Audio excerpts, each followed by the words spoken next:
Welcome back to Me Being Cheap. Today is potato digging day. I'm excited to see how many potatoes we actually end up with. I did a little test dig here on the end, and there are some potatoes down there, so that's pretty exciting. Now, if you recall, I had originally bought 50 pounds of potatoes on sale from our local Kroger affiliate and got about 10 pounds of them used. Put the other 40 pounds into storage in a root cellar cardboard box and separated it with shredded paper. And I was going to try root celery, but they sprouted right away. So my guess is they're probably a little on the old side. Anyway, I planted them whole. I did not cut them into pieces. I did plant them whole. And so this is about 40 pounds worth of potatoes, and I'm guessing this, I never actually measured this spot, but I'm guessing it's probably about 12 by 10, probably 12 by 10 garden spot with 40 pounds of potatoes. And I'm a bit of a math nerd and keeping track of things like this, so kind of like to see how much we got, if this really worked, and yeah. I'll report back to you after a bit. Thanks for watching. Alright, so I have done probably a little less than half of the first row.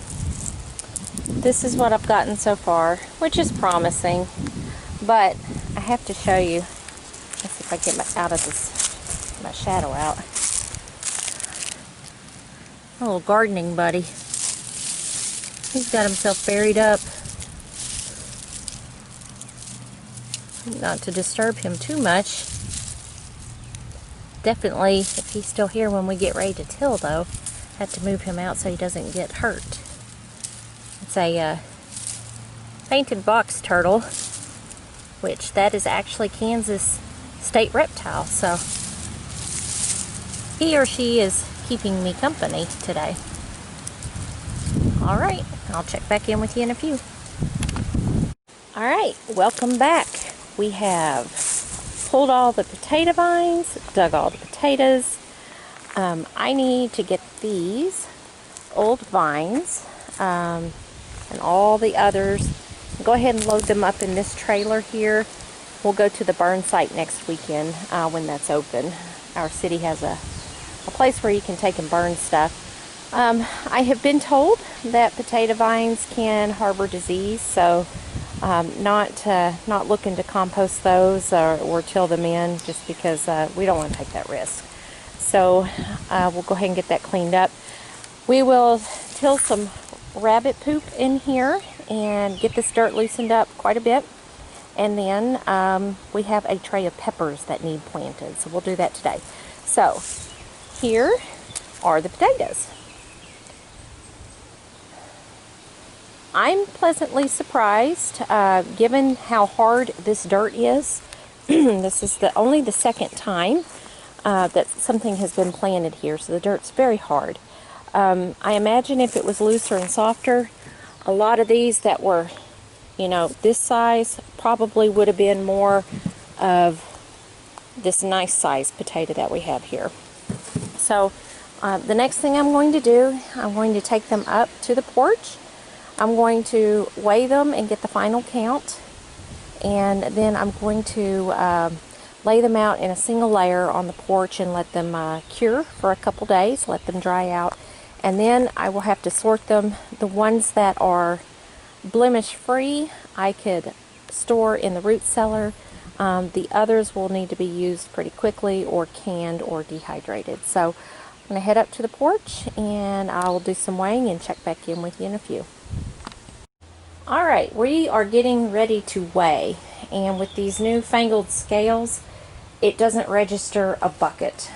So I had to get on the scale with the bucket. So the starting weight with myself fully clothed, holding the camera, and the empty bucket was 166. So here we go with the first bucket. And if you want, you could put down in the comments, how many pounds of potatoes do you think this is? I'll tell you, my youngest says 45 pounds. My oldest says 69. I say 75. And Michael said he wanted to say 75 too, but he said so he could have his own number, he's going to say 74. Right? Okay. So here we go. I don't know, Mr. Jim might be right with the 45. This bucket doesn't weigh that much. I'm talking about a combined weight. Yeah, combined weight.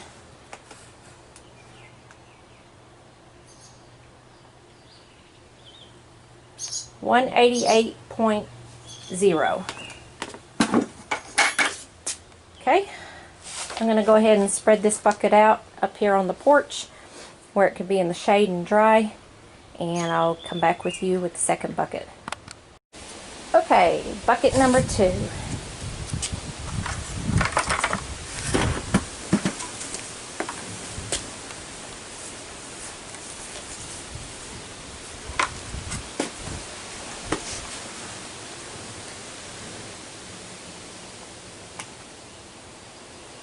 $193.0.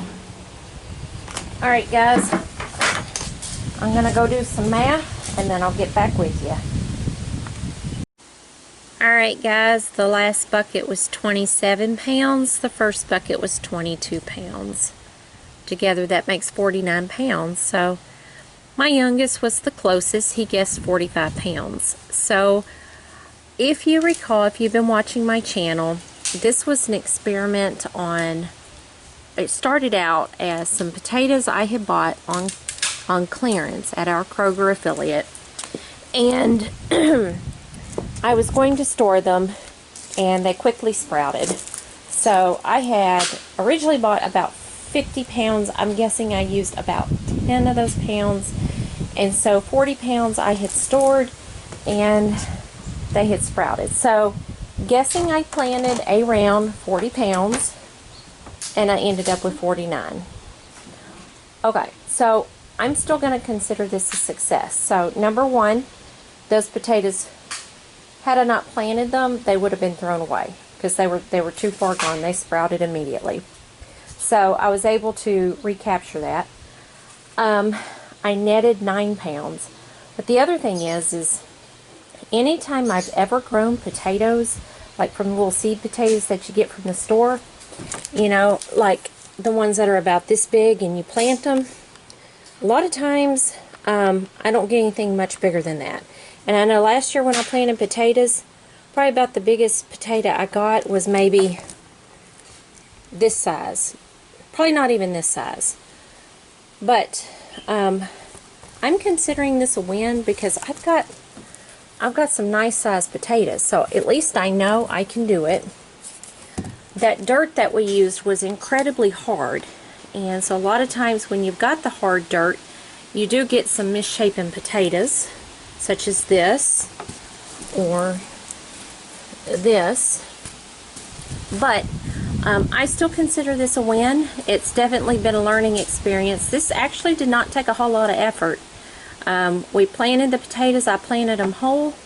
We hilled them twice using a tiller, and then I harvest them. And then a lot of people use a potato fork. Oh my goodness, a potato fork to harvest. But I actually, I would pull the plant, get the potatoes that were off of the roots, and then I went through there carefully with my Cobra head, which is this little tool over here. I used the curved end of the Cobra head to rake the dirt away to avoid stabbing any of the potatoes.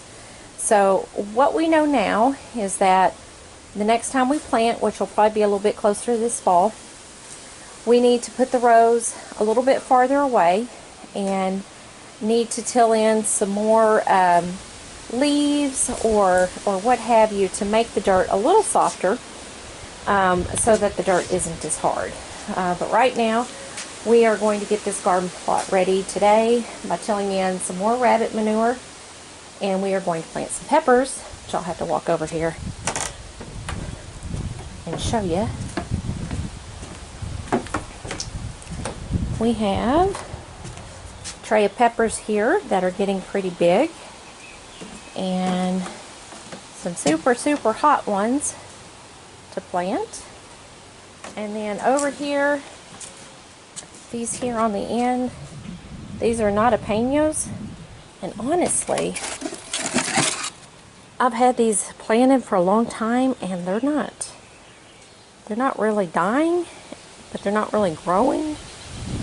So I'm kind of curious to see how these do once they get out in the soil. So that's what we're going to do today, is get those peppers planted. All right, so do grow food. You know, I started this channel out as a get out of debt, but being able to provide your own food, it's also freedom. Being free from debt is freedom, but being able to provide your own food is freedom too. Here's some plants that aren't looking so good. But yeah, start by doing something. Go ahead and get practiced up. We're learning as we go. But yeah. All right, thanks for watching.